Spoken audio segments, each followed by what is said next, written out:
బాపట్ల జిల్లా పిట్టలవానిపాలెం మండలం చందోలు గ్రామంలోని శ్రీ బండ్లమ్మ అమ్మవారి ఆలయంలో ఆదివారం ప్రత్యేక పూజలు నిర్వహించారు. అమ్మవారిని సువర్ణ శ్యామల మహాదేవిగా ప్రత్యేకంగా అలంకరించి అర్చనలు, అభిషేకాలు జరిపారు.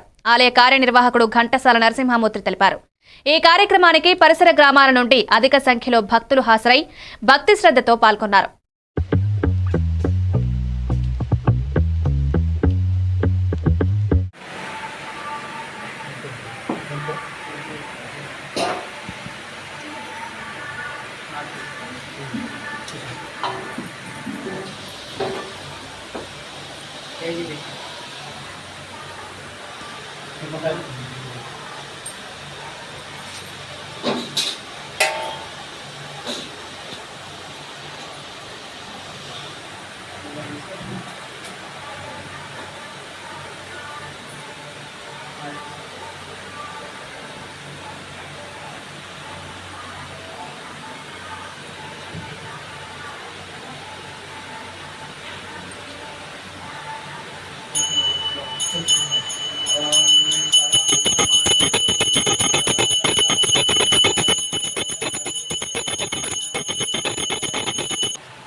जय श्री बगड़ामुखी बंडलमांब तल्ली के जय श्री बगड़ामुखी बंडलमांब तल्ली के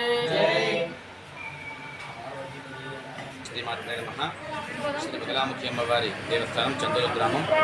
ఈరోజు ఆశ్వీజ మాస ఆదివారం సందర్భంగా విశేష సంఖ్యలో భక్తులు అమ్మవారిని దర్శించుకోవడం జరిగింది. విశేష కుంకుమార్చన పూజా కార్యక్రమంలో అలాగే భక్తులందరూ వారి యొక్క మనోభీష్టాలు నెరవేరాలని చెప్పిన అమ్మవారికి పాదపంగుల సమర్పణ ఈ కార్యక్రమాలని కూడా అమ్మవారి దేవస్థానంలో జరుగుతున్నవి. అమ్మవారి కృప వల్ల మీ అందరికీ పరిపూర్ణమైనటువంటి ఆయురారోగ్యాలు అమ్మవారు ప్రసాదించాలని చెప్పనని ప్రార్థన చేస్తూ సర్వమంగళ మాంగళ్యే శివే సర్వార్థదాధికే శరణ్యే త్రయంబకే దేవి నారాయణ నమోస్తుతే. దేవో మాతా